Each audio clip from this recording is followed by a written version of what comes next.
Hi, I'm Cheryl McColgan, founder of Heal, Nourish, Grow. Today I'm going to show you my recipe for chimichurri sauce. It goes awesome with my carne asada, which is another recipe over at the site. So be sure to check that out. But right now we'll just make the chimichurri sauce. So for this recipe, we prepare all of the ingredients finely chopped, and you'll just need a small bowl to put those in. The recipe, as I originally wrote it, calls for just 2 cloves of garlic, but if you love garlic like I do, you might use 3, just depends. Again, we're finely chopping all of these ingredients, and that's really my favorite method for peeling garlic, is to just give it a nice whack with the back of your knife. That'll usually allow it to come off very easily, and it also gets the process of chopping kind of started.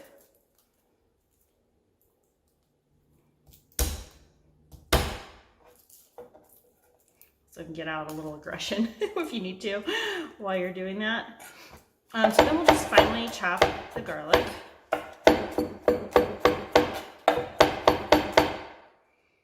I don't mind if just like tiny pieces of skin get into it, but rather keep them out if possible.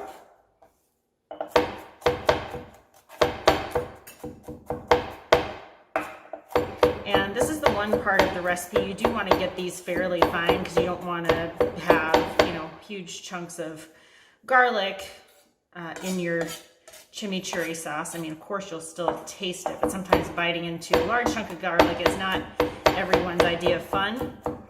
So just work that as much as you can to get it super fine.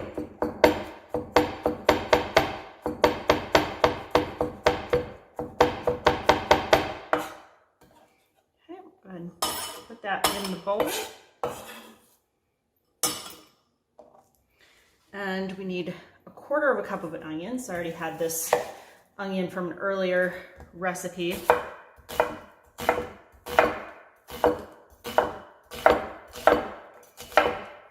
And again, you're going for a relatively fine chop on this.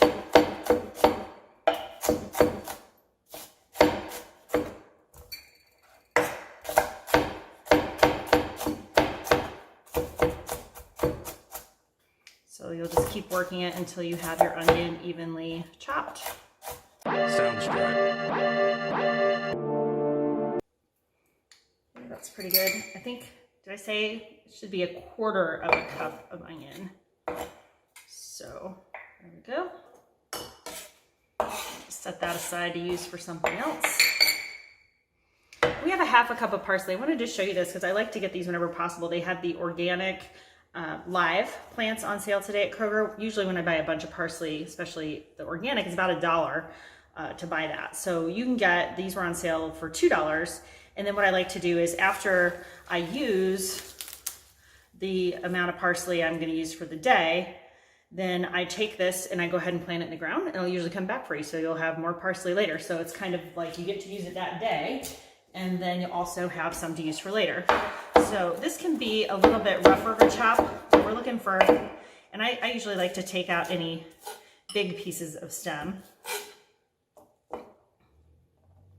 before I chop it. If it's a thin stem, that's not so bad, but I just don't prefer the taste or the texture of the thicker ones. So you may want to take some of those out, or you can tear off the leaves to start if you don't like stems at all. But we wanted about 1/2 cup of parsley.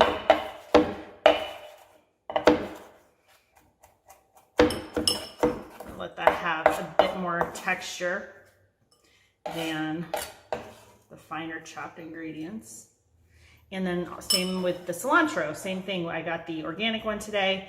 I actually already used that for a different recipe, but then I had some cilantro already growing in the garden. So using the cilantro from the garden.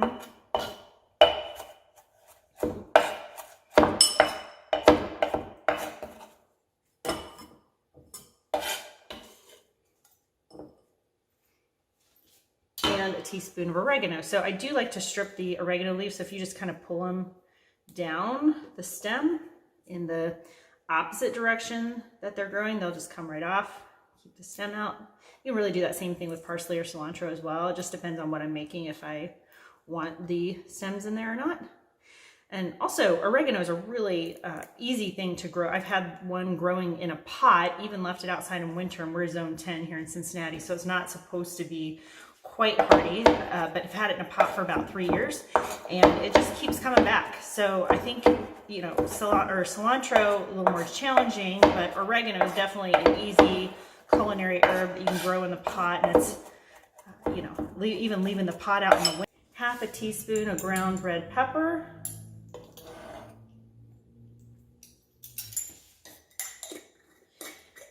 And then I called for quarter teaspoon of salt and pepper. I never really measure those amounts very well, just put some fresh cracked pepper.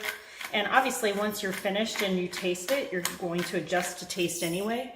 So just put some stuff in there to get started. This is a little out of order, but I'm going to go ahead and put in the vinegar. So a teaspoon there.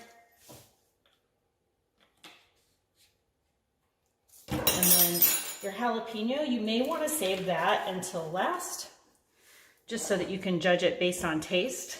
And it will be finely chopped. But let's go ahead and put in the oil. It's a half a cup of olive oil.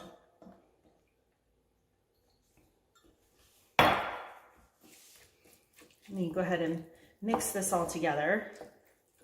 So this way everything's kind of mixed and ready for you to taste as you put in the jalapeno. So if I called for half of a large jalapeno. I really like spice, so I tend to go heavier than some people. So it's a good idea to just, especially if you're making it for a crowd, to go ahead and start off small, and then you can always add. So the other thing you can do to make it less spicy is to go ahead and cut out these ribs and seeds. Since I don't mind that, leave them in there.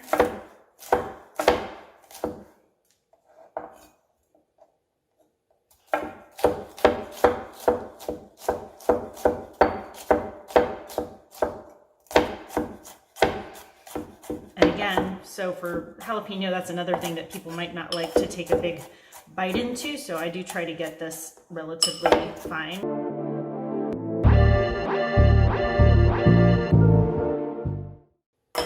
And I'm just gonna live on the edge and go ahead and put it all in there because the people that I'm cooking for today like spicy food. So plus you can always just use a little bit less of it. Now, if you notice that you notice the consistency of this is quite thick. So depending on how well you measured or if you used a little extra or this and that, I would say that for me, this consistency is a little bit thick. So I'll just go ahead and add a little bit more olive oil. So that's probably around an additional quarter cup that I just added. And now you can see the consistency. It's got more of the juice happening. So that's about where I like mine to be. And now I'll just give it a taste so we can adjust the salt and pepper if necessary. So, and it does continue to kind of marry together over time, so you might want to also taste it again before you serve it.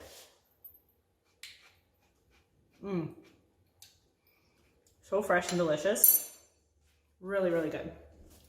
Here you can see it a little more close up. You can see that, you can still see the ingredients, which I kind of really like in this type of recipe. So again, finely chopped, but still being able to see what it is. Thank you again for joining me today for this chimichurri recipe. Be sure to give us a thumbs up, follow us, subscribe so that you'll always know when we have new recipes and new videos to share. Every recipe is over at healnourishgrow.com. We hope to see you again soon.